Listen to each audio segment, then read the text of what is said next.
there, welcome to the Teeny Tinkers channel. I make ball jointed doll and craft related content. This video will be number 6 of making my best ever clay BJD. She's holding her own hooks right now. But this is who I've decided officially is Polly. So everybody, if you haven't met Polly, meet Polly. I've been working on her for a few months now. Even though the last thing I was supposed to sculpt on her was supposed to be her hands and feet, I did go ahead and do her head instead. But today I'm going to be making her hands and feet. Yeah. Without further ado, let's just get into that, because these videos sometimes run a bit long. And you're not here to hear me talk, you're here to watch this girl come together. So let's go do that.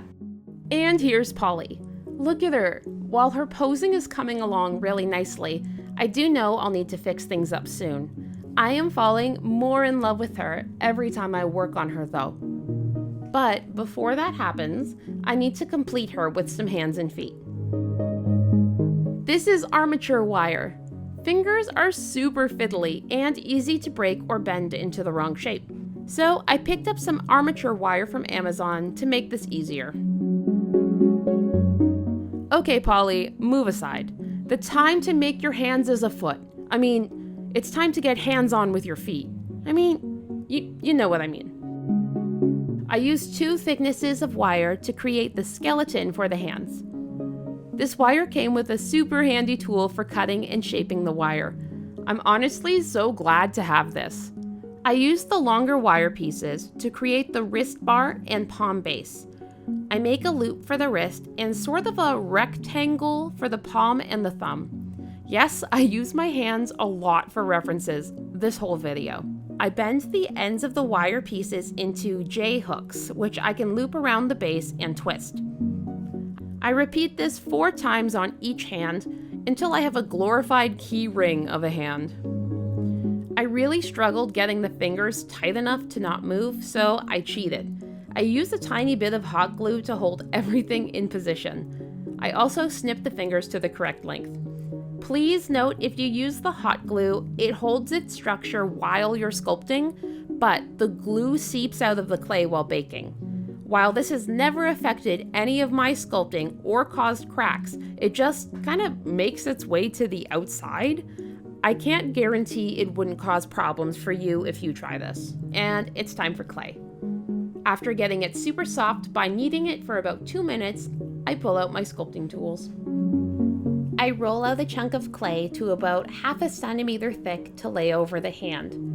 This works okay, but I actually recommend covering the palm only with the flattened clay, and then skewering clay hot dog shapes onto the wire for the fingers. It's much easier than wrapping the wire and prevents air from getting trapped, which can cause cracks. This is how I ended up doing the other hand. I make sure everything is blended together smoothly and that the palms and the top of the hand are clearly distinguishable. I learned a trick recently where I put my clay into a baggie and then into a bowl of warm water for 10 minutes or so before I start sculpting. This makes the clay much softer and more manageable. I use the flat side of my craft blade to define the fingers. Then I give some of them a trim and smooth them out. I'm making sure the tops of the hands are mainly flat with a bit of knuckle definition. I've really come to enjoy sculpting in clay. It's very soothing and easy to do for hours. Small things like hands are definitely tricky and fiddly, but shaping the clay feels intuitive and calming to me. Even though I look really cranky in all of these clips, I'm just focused, I promise.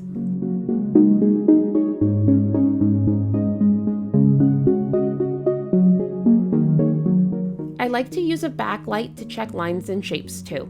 I've done this for profiles on faces and bodies. Something about this makes seeing mistakes easier for me. After more of the same smoothing, trimming, and shaping, the second hand is done. I was getting a little frustrated though because the clay kept making a crummy texture on the hands and it was really annoying. It eventually behaved well enough though. Onto the feet. I I made a wire oval and wrapped it in more wire. This is basically just to give a basic foot shape, which I can cover with clay. You could also totally do this with tin foil. Just make sure to make the arch on the inside of the foot for the left and right very clear.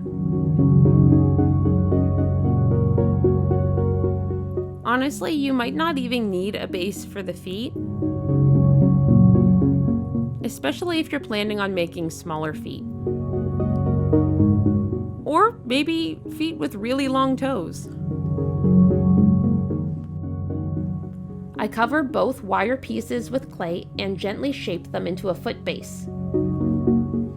Then I use my craft knife to trim the feet down. I remove clay from the top of the foot, slanting down to the toes, as well as trimming down the toes themselves. I also remove clay from the inside of both the bottom of the feet and the inside arches. I like to smooth things out as I go and compare the feet to each other to keep them mainly symmetrical. This is something I did while sculpting the arms as well as the legs on my doll. Although once I went to cutting the joints, especially in the legs, symmetry kinda got lost. But again, we will fix that up in the next video.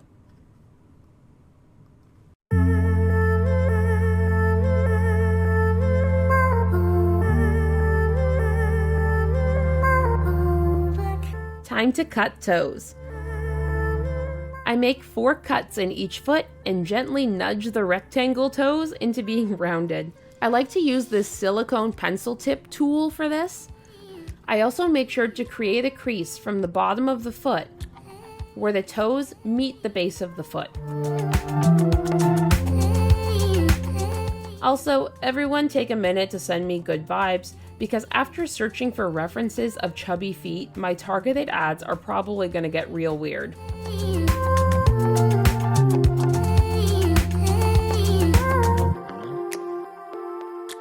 But with that, basic hands and feet are ready. I bake these in the oven at 275 for 20 minutes. While they cool, let's check out the doll of the week. This week's doll of the week is from Sean TH Craft. Sorry if I said that wrong. Over on Instagram. They have one of the adorable teeny tiny clovers from last year, and I love how they've styled them. They certainly are a cute little alien friend. Thank you so much for sharing. If you'd like to be considered for Doll of the Week, don't forget to share your doll using #TeenyTinkers or #TeenyTinkersDolls, but even better to tag me at TeenyTinkers to make sure I see it. You can also email or DM them to me. But let's get back to this video. And here we are with the still warm clay pieces, because I am impatient. I am using my blade to whittle and carve the pieces down to improve the shape and definition. For me, sometimes it's easier to just find issues during this stage, where I can cut pieces down instead of building them up. I shape out the heel and tendon to the back of the foot. It sort of comes to a peak at the back of your foot, so I'm just trying to create that shape. I also carve out a valley at the top of the foot where I will be able to build up the ankle to add a metal bar.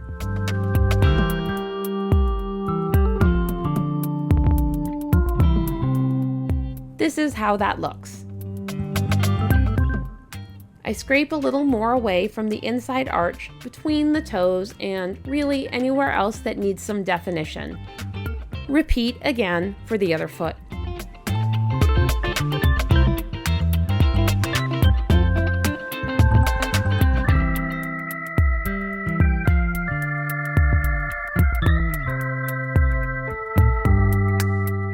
Once I'm happy, I do the same thing with the hands. Chip away the extra, clean up the lines, and generally just working to improve the shape. While the hands are different from one another in pose, I do try to keep the finger lengths and proportions as close as possible. Not easy for something so tiny. I seriously commend the people who sculpt Mercurio SD or even smaller out of clay. You folks are wild and impressive.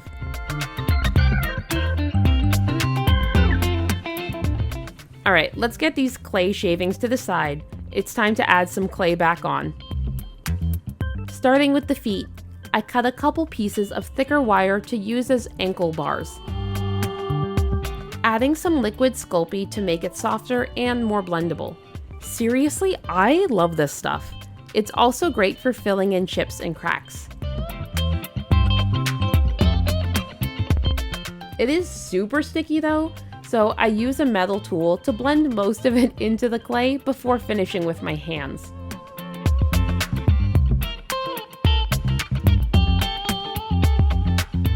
I use some of this soft clay to blend it into the foot where I scraped. Cutting away roughly like I did can cause small chips and scratches. Doing this helps smooth them out.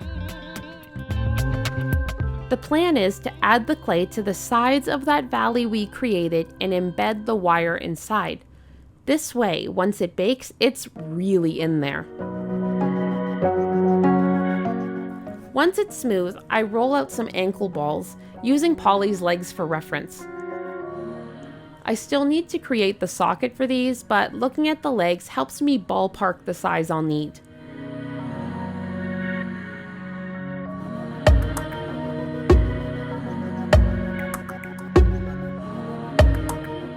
I add the balls to the tops of the feet and use a silicone sculpting tool to blend them in.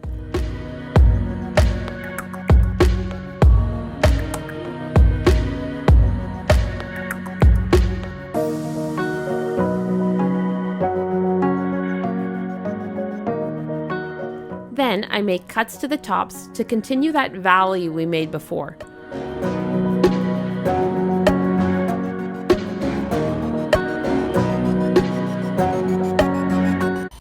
Blend everything into the inside too, to prevent these additions from cracking off.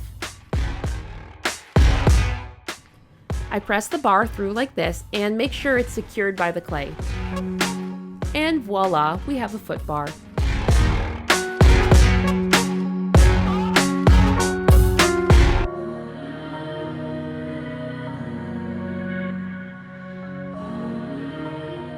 I also smooth the hands out with liquid Sculpey as well, using this flat top silicone tool to press it into all the crevices. All of this is literally so time consuming. I know we're keeping count of hours spent on this doll, and after the head, I was sitting at 37 hours. The hands and feet took me about 5 hours, bringing the total to 42 hours. That's almost 2 whole days non-stop. But keep in mind, I'm not counting baking, cooling, or redos like the first head attempt into this total.